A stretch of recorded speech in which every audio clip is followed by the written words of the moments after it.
श्री राम, जय हनुमान। आज हम सब वैदव्य योग के बारे में दूसरा सूत्र हम आप सबको बताने वाले हैं कि वैदव्य योग और किस तरह बनता है। आइए हम बोर्ड की तरफ चलते हैं। तो सबसे पहले हम आप सबको ये बताने वाले हैं कि मंगल और राहु, ये 7वां घर होता है, 8वां घर, ये लग्न है। पहला घर, दूसरा घर, तीसरा घर, चौथा घर, 5वां घर, 6ठा घर, 7वां घर, 8वां घर।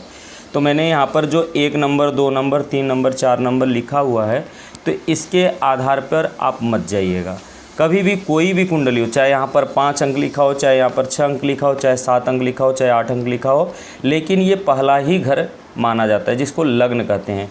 ये दूसरा घर होता है, चाहे भले यहाँ पर 7 लिखा हो, 8 लिखा हो, 9 लिखा हो, उससे कुछ मतलब नहीं होता है। और यहाँ पर जो हमने 3 लिखा हुआ है, तो यहाँ पर चाहे 7 हो, 8 हो, 9 हो, लेकिन ये तीसरा घर माना जाएगा। तो पहला हर कुंडली में, चाहे कोई भी कुंडली हो, तो ये पहला घर माना जाता है। तो पहला, दूसरा, तीसरा, चौथा, 5वां, 6ठा, 7वां, 8वां, 9वां, 10वां, 11वां, 12वां।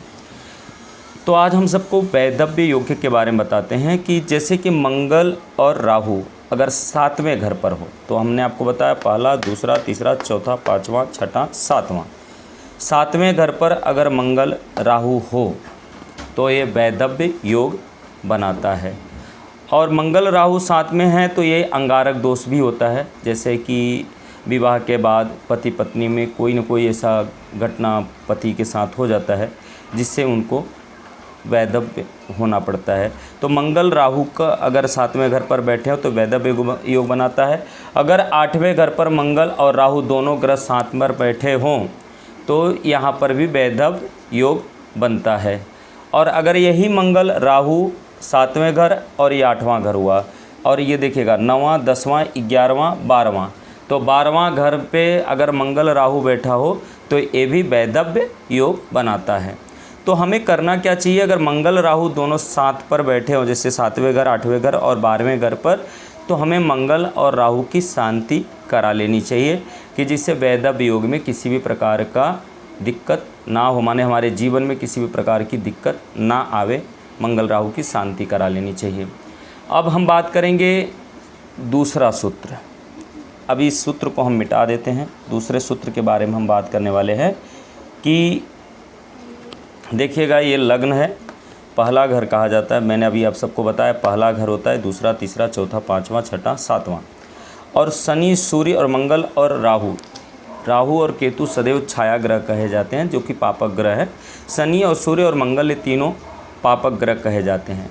अगर ये पहले लग्न में अगर बैठे हैं, जिसको पहला घर कहा जाता है, अगर पहले घर पर अगर पापक ग्रह बैठे हों या 7वें घर पर पापक ग्रह बैठे हों तो ये भी वैदव्य योग बनाते हैं।